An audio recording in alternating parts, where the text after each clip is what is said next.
بسم اللہ الرحمن الرحیم۔ السلام علیکم دوستو، دنیا بھر کی خبروں میں آج آپ سنیں گے، لیکن اس سے پہلے اگر ہو سکے تو لائک اور سبسکرائب کا بٹن ضرور دبا لیں۔ شکریہ دوستو، جیسا کہ ہم جانتے ہیں کہ عمران خان نے پچھلے دنوں آرمی چیف کو 3 خطوط لکھے تھے، جن میں اسٹیبلشمنٹ سے اپنی پالیسی تبدیل کرنے کا مطالبہ کرتے ہوئے کہا گیا تھا کہ موجودہ پالیسی کے باعث عوام میں فوج کے خلاف نفرت بہت بڑھ گئی ہے۔ بلکہ دوستو، میرے نزدیک تو بلکہ کم ہوئی ہے۔ اس سے کچھ عرصہ پہلے چلے جائیں تو اس وقت عوام کی نفرت فوج سے بہت زیادہ تھی، جب انہوں نے عام فوجیوں پر بھی ڈنڈے اور پتھر برسائے تھے، اور اس کی ویڈیو بھی بہت وائرل ہوئی تھی۔ اب تو بلکہ فوج سے نفرت بہت کم ہو چکی ہے، جس کی واضح مثال 24 نومبر کا احتجاج ہے، جس میں پنجاب بھر سے ایک بھی آدمی نہیں نکل پایا۔ بہرحال پاکستان کی بروی فوج کے سربراہ کے نام جیل میں لکھے گئے ان طویل کھلے خطوط میں مبینہ انتخابی دھاندلی، جیل میں عمران خان سے روا رکھے گئے رویے اور انسانی حقوق کی صورتحال سمیت بہت سے امور پر بات کی گئی تھی۔ اور اس کے بعد ترکی کے صدر رجب طیب اردوان کے اعزاز میں دیے گئے ایک ظہرانے میں صحافیوں سے غیر رسمی گفتگو کے دوران جنرل عاصم منیر نے اس حوالے سے بلکہ ان سے سوال کیا گیا تھا۔ اس ظہرانے میں شریک مسلم لیگ نون کے پارلیمانی لیڈر اور سینیٹر عرفان صدیقی اور صحافی عاصمہ شیرازی کے مطابق اس سوال کے جواب میں آرمی چیف نے کہا تھا کہ مجھے کسی کا کوئی خط نہیں ملا، اور اگر کوئی خط ملا بھی تو وزیر اعظم کو بھجوا دوں گا، اسے میں بالکل نہیں پڑھوں گا، کیونکہ ایسے خطوط پڑھنا میرا کام ہی نہیں ہے۔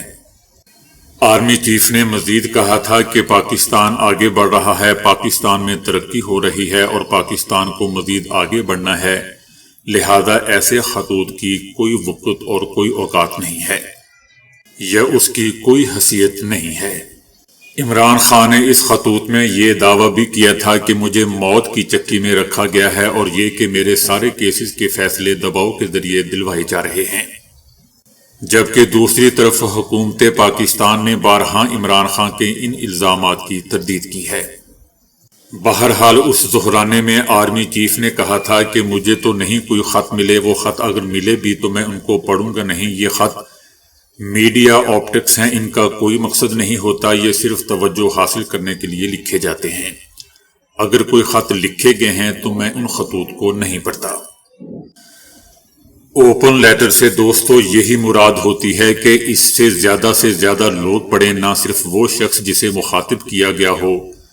ایک اوپن لیٹر سے دوستو مراد یہی ہوتا ہے کہ اسے زیادہ لوگ پڑھیں، نہ صرف وہ شخص جسے مخاطب کیا گیا ہو۔ شاید اس لیے آرمی چیف کی یہ گفتگو میڈیا پر سامنے آنے کے بعد تحریک انصاف نے ایکس اکاؤنٹ پر ایک پیغام میں طنز کیا کہ یہ ایک اوپن لیٹر ہے، یعنی ڈاکیے کا انتظار کرنے کی ضرورت نہیں ہوتی۔ اوپن لیٹرز میں آپ نشاندہی کرتے ہیں اور نصیحت کر دیتے ہیں اور امید رکھتے ہیں کہ اس پر عمل ہوگا، لیکن اس کا یہ مطلب نہیں ہے کہ آپ کوئی جواب چاہتے ہیں۔ عمران خان نے آرمی چیف کو تیسرا خط بھی لکھ دیا تھا، ہو سکتا ہے کہ وہ چوتھا بھی لکھیں۔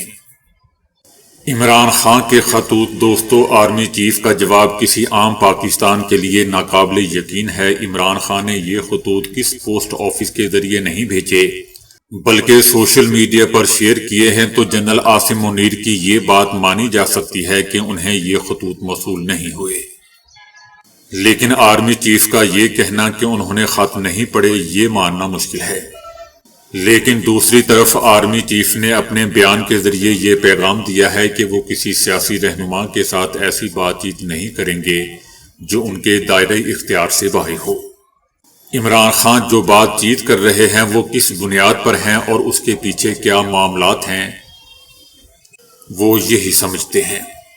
تجزیہ کاروں کا کہنا ہے کہ پاکستان کی اس وقت اسٹیبلشمنٹ کی ایک پالیسی ہے جو 2.5 سال پہلے بن چکی تھی، دسمبر 2022 سے وہ اسی طرح آگے چل رہی ہے، اور عمران خان اس میں کسی جگہ بھی موجود نہیں ہیں۔ تجزیہ کاروں کا یہ بھی کہنا ہے کہ پاکستان کی موجودہ اسٹیبلشمنٹ نہ عمران خان سے پہلے بات کرنا چاہتی تھی اور نہ اب بات کرنا چاہتی ہے۔ جو تلخی موجود تھی فی الحال تو اس میں اضافہ ہو رہا ہے، فی الحال معاملہ درست ہوتا ہوا نظر نہیں آ رہا۔ مسئلہ یہ ہے کہ عمران خان جنہیں خط لکھ رہے ہیں یا آگے بھی لکھیں گے، وہ نہ تو پڑھنا چاہتے ہیں اور نہ ان کا جواب دینا چاہتے ہیں، تو پھر خط لکھنے کا فائدہ؟ تجزیہ کاروں کا کہنا ہے بلکہ یہ ایک بیکار کی مشق ہے۔ بہت سے لوگوں کا بھی کہنا ہے کہ ایک طرف آپ کہہ رہے ہیں کہ اسٹیبلشمنٹ کے خلاف آپ کی جد و جہد ہے اور دوسری طرف آپ انہیں خطوط بھی لکھ رہے ہیں۔ اس طرح خط لکھنا غیر مناسب ہے۔ اگر آپ نے کوئی خط لکھنا ہے تو لوگوں کا کہنا ہے تو آپ شہباز شریف کو لکھیں جس کا کوئی فائدہ بھی ہو۔ کچھ تجزیہ کاروں کا کہنا ہے کہ عمران خان اور ان کی جماعت تحریک انصاف ایک اہم حکمت عملی کے تحت نظام پر دباؤ ڈال رہے ہیں۔ عمران خان کا پہلا خط بے معنی بات لگتی تھی، اس پر ذرائع کے حوالے سے جواب دیا گیا۔ دوسرے اور تیسرے خط پر چیف صاحب خود بول پڑے۔ لیکن دوستو، بظاہر پی ٹی آئی یا عمران خان کی کوششیں کام کر رہی ہیں۔ کسی بھی چیز پر رد عمل یا جواب دیا جائے تو یہ تصور کیا جاتا ہے کہ کوشش کامیاب رہی ہے۔ دوسری طرف پاکستانی افواہ یا اسٹیبلشمنٹ کا بھی پتہ نہیں چل رہا کہ وہ پہلے تو وہ کہتے بلکہ بار بار کہہ رہے ہیں کہ وہ تحریک انصاف سے مذاکرات نہیں کریں گے، اور دوسری طرف پشاور میں بیرسٹر گوہر سے آرمی چیف کی ملاقات بھی ہو جاتی ہے۔ اس کی شاید دوستو وجہ یہ ہے کیونکہ جب پی ٹی آئی حکومت کے ساتھ بیٹھی تو فوج بھی پی ٹی آئی کے ساتھ بیٹھی، تو ہم یہی سمجھ سکتے ہیں۔ کینیڈا کی لبرل پارٹی نے مارک کارنی کو اپنا نیا رہنما منتخب کر لیا ہے، جس کے بعد وہ جلد ہی وزیر اعظم جسٹن ٹروڈو کی جگہ سنبھال لیں گے۔ کارنی نے انتخاب میں بھاری اکثریت سے کامیابی حاصل کی اور اپنی جیت کے بعد امریکی صدر ٹرمپ کے خلاف سخت موقف اختیار کیا۔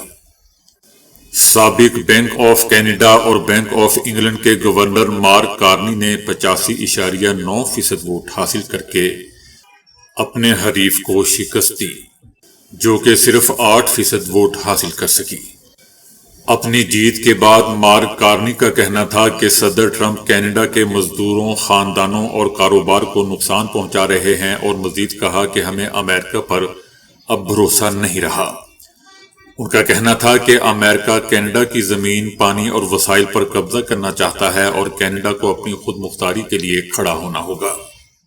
اس سے پہلے جسٹن ٹروڈو نے بھی کہا تھا کہ کینیڈا کو اپنے ہمسایہ ملک امریکہ کی طرف سے وجودی خطرات کا سامنا ہے۔ حماس نے کہا ہے کہ اسرائیل کا غزہ کی بجلی منقطع کرنے کا فیصلہ بلیک میلنگ ہے۔ غزہ کی بجلی منقطع کرنے کا فیصلہ ناقابل قبول ہے۔ حماس کی جانب سے یہ بھی کہا جا رہا ہے کہ اسرائیل یہ اس لیے کر رہا ہے تاکہ قیدیوں کی رہائی کے لیے دباؤ ڈالا جا سکے، جو کہ ممکن نہیں ہے۔ امریکی صدر ٹرمپ کا کہنا ہے کہ امریکہ اور یوکرین کے درمیان مذاکرات کے اچھے نتائج کی توقع ہے۔ یوکرین معدنیات کے معاہدے پر دستخط کر دے گا۔ ان کا کہنا تھا کہ روس پر ٹیرف سے متعلق بہت سی چیزوں پر غور کر رہے ہیں۔ یوکرین کے معاملے پر سعودی عرب سے اچھے نتائج سامنے آئیں گے۔ صدر ٹرمپ کا یہ بھی کہنا تھا کہ یوکرین میں امن چاہتا ہوں اور چاہتا ہوں کہ یوکرین بھی امن چاہے۔ یوکرین نے امن سے متعلق وہ نہیں کیا جو اسے کرنا چاہیے۔ ان کا یہ بھی کہنا تھا کہ روس، چائنا اور ایران فوجی مشقوں سے بالکل بھی ہم پریشان نہیں ہیں۔ صدر ٹرمپ کا کہنا تھا کہ روس اور یوکرین کے پاس ڈیل کے علاوہ کوئی راستہ نہیں ہے۔ امریکی صدر ٹرمپ کے غزہ کے قیدیوں کے حوالے سے خصوصی ایلچی ایڈم کا کہنا ہے کہ غزہ میں قیدیوں سے متعلق معاہدہ چند ہفتوں میں ممکن ہے۔ ان کا کہنا تھا کہ حماس کے ساتھ براہ راست ملاقات بہت مددگار رہی ہے۔ ان کا یہ بھی کہنا تھا کہ امریکہ حماس بات چیت پر اسرائیل کی تشویش کو بھی ہم سمجھتے ہیں۔ یقین ہے کہ قیدیوں کی رہائی کا معاہدہ ہفتوں میں طے پا جائے گا۔ یہ ایسا معاہدہ ہوگا جس کے تحت امریکہ ہی نہیں تمام قیدی رہا ہو سکیں گے۔ بھارتی ریاست مہاراشٹر میں مغل بادشاہ اورنگزیب کا مقبرہ دوستو ایک بڑے سیاسی تنازع کا مرکز بن چکا ہے۔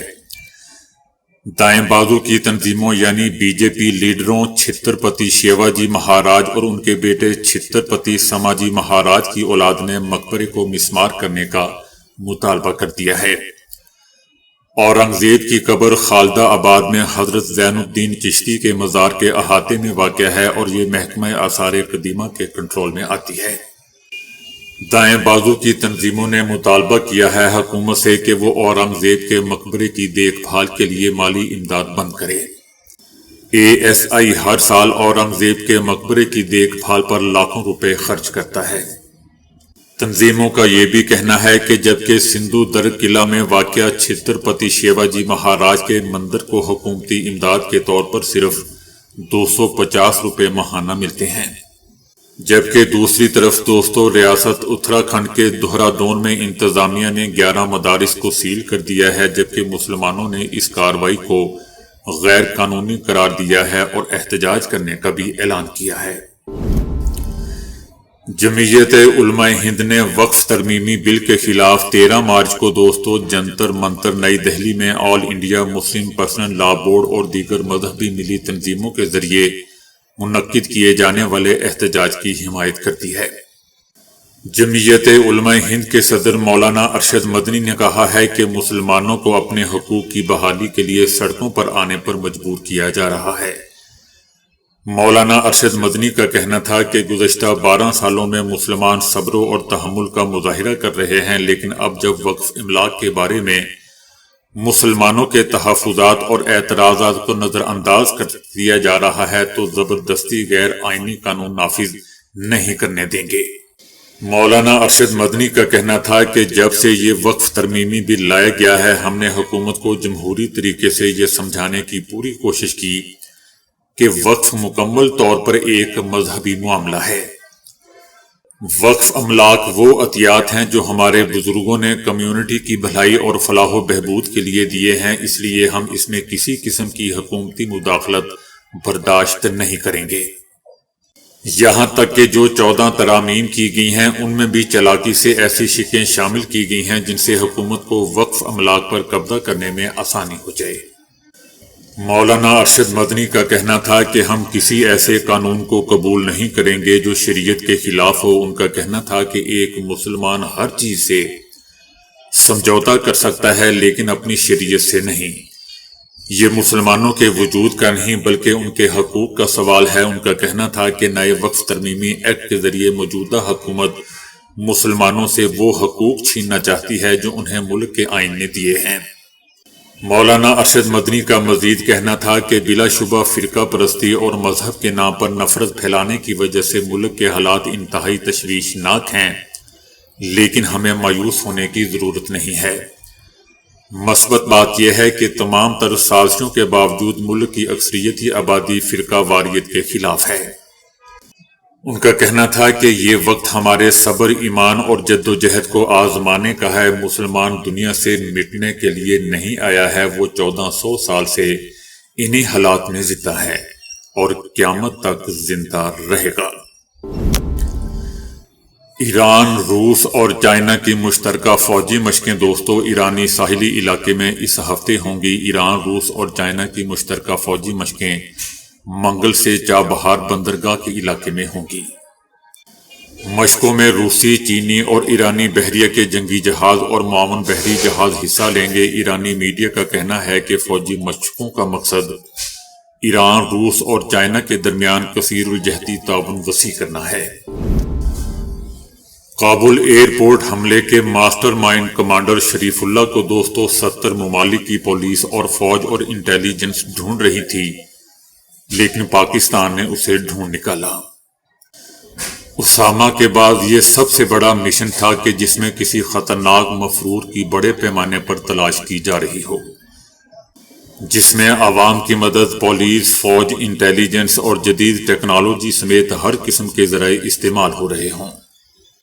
یاد رہے دوستو کہ 26 اگست 2021 کو امریکی انخلاء کے موقع پر کابل ایئرپورٹ حملے میں 13 امریکی فوجیوں سمیت 170 افغان لوگوں کو مار دیا گیا تھا۔ تب سے کمانڈر شریف اللہ نہ صرف امریکی خفیہ ایجنسیوں کا اہم ہدف تھا بلکہ روس، برطانیہ، لیبیا، ایران، ترکی، فرانس، جرمنی اور کینیڈا سمیت 70 ممالک کی انٹیلیجنس ایجنسیاں اس شخص کو ڈھونڈ رہی تھیں۔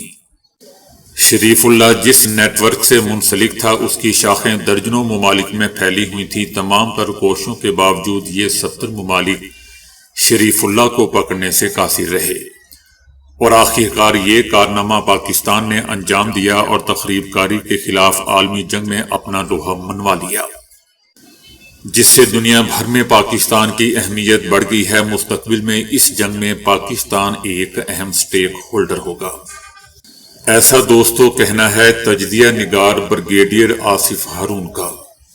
ماضی میں بھی دوستو پاکستانی افواج نے بیت اللہ مسعود سے لے کر فضل اللہ تک ٹی پی کی صف اول کی قیادت کو ڈرون کے ذریعے ختم کیا تھا، لہذا آئندہ یا آگے بھی امریکہ سے ڈرون کی جدید ٹیکنالوجی حاصل کر کے پاکستان بھی یہی طریقہ دوبارہ اختیار کرے گا۔ اس کے علاوہ بنو حملے کے منصوبہ سازوں اور سہولت کاروں کو بھی کسی صورت نہیں چھوڑا جائے گا، کیونکہ اس حملے کے تانے بانے بھی افغانستان کی سرزمین سے ملتے ہیں۔ اس لیے افغانستان میں حافظ گل بہادر کے ٹھکانوں پر فضائی کارروائی خارج از امکان نہیں، لیکن یہ مناسب وقت اور پوری تیاری کے ساتھ کی جائے گی تاکہ 100% اہداف حاصل کیے جا سکیں۔ پاکستانی فوج نے یہ طے کر لیا ہے کہ محض انٹیلیجنس بیس آپریشن کافی نہیں ہے، تخریب کاری کے مکمل خاتمے کے لیے سرحد پار تخریب کاروں کے ٹھکانوں کو بھی تباہ کرنا ہوگا۔ اس کے لیے امریکہ سے انٹیلیجنس تعاون بھی لیا جا سکتا ہے اور امریکہ کے صدر پوری طرح تیار ہیں۔ اب ٹرمپ دوستو ہر صورت بگرام ایئر بیس واپس لینا چاہے گا اور اس سلسلے میں روس ان کی مدد کرے گا۔ یوکرین کے معاملے میں صدر ٹرمپ ایسے ہی صدر پیوٹن سے تعاون نہیں کر رہے، ظاہر ہے کہ اس کے بدلے میں وہ خود بھی تو کچھ لیں گے۔ صدر ٹرمپ کا دوسرا بڑا ہدف افغانستان سے اپنا اربوں ڈالر مالیت کا جدید اسلحہ واپس لینا ہے، جو وہ سمجھتے ہیں کہ Afghan Taliban, P T P اور بہت سی ایسی تنظیموں کو وہ فروخت کر رہے ہیں۔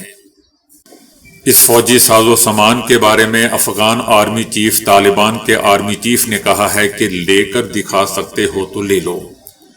ہو سکتا ہے دوستو کہ امریکہ پاکستان سے کہہ دے کہ وہ ان سے جتنے ہتھیار لے سکتا ہے لے، یہ ہتھیار زیادہ تر پاکستان کے خلاف تخریب کاری میں استعمال ہو رہے ہیں اور یقیناً پاکستان فوج ایسا ہی کرے گی اور یہ ہتھیار واپس لے کر دکھائے گی۔ تو دوستو ابھی کے لیے اتنا ہی۔ ویڈیو کو لائک اور شیئر کرنے کا بہت بہت شکریہ۔